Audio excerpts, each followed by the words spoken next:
மகாத்மா காந்தி தேசிய ஊரக வேலை உறுதி திட்டத்தில் 1026 கோடி ரூபாய் ஊதியத்திற்கான தொகையையும் 1087 கோடி ரூபாய் பொருட்கூறுக்கான தொகையும் இன்று வரை விடுவிக்கப்படாமலேயே உள்ளது.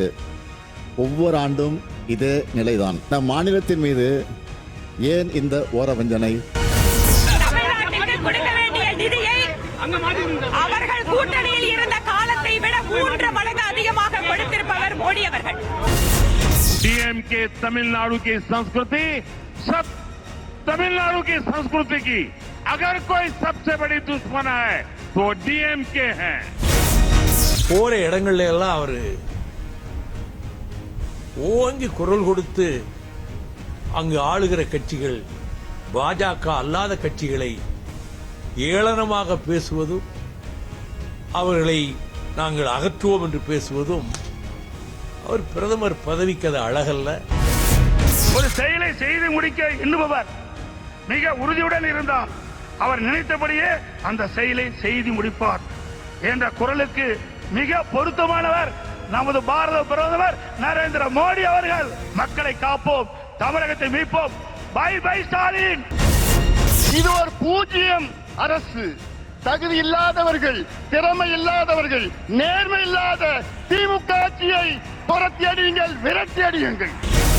திருப்பரங்குன்றத்தில் தீபம் ஏற்ற முடியவில்லை, சனாதன தர்மத்தை அழிப்போம் என்று சொல்கிறார்கள். இவர்களுக்கெல்லாம் முடிவு கட்டுகின்ற நாளாக உதயநிதி ஸ்டாலினை முதல்வராக்க துடைத்துக் கொண்டிருக்கிறார். அதை அந்த குடும்ப ஆட்சியை உறுதியாக நாம் முறியடிப்போம். திராவிட முன்னேற்ற கழகத்தின் தலைமையிலான மதச்சார்பற்ற முற்போக்கு கூட்டணியை வீழ்த்த முடியாது. அவர்கள் கனவு காணலாமே தவிர அது நனவிலே நடக்காது.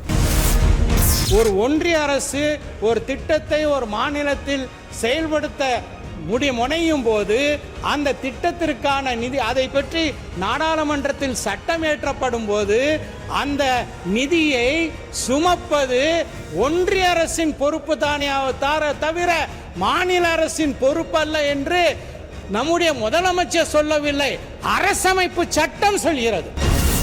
தமிழ்நாட்டின் வரலாற்று சிறப்பு மக்கள் விசில் அடிக்கிற குஞ்சுகள் அல்ல, அந்த கூட்டத்தின் தலைவரும் அல்ல, தன்மான தமிழர்களின் தலைவன் என்பதை இந்த தீர்மானத்தின் மூலமாக நிரூபித்து காட்டியிருக்கிறார். அம்மா வளர்த்த பிள்ளைகள், என்னையும் சரி அவரையும் சரி, எங்களுக்குள் சில கருத்து வேறுபாடு இருப்பதாக சொன்னார்கள்.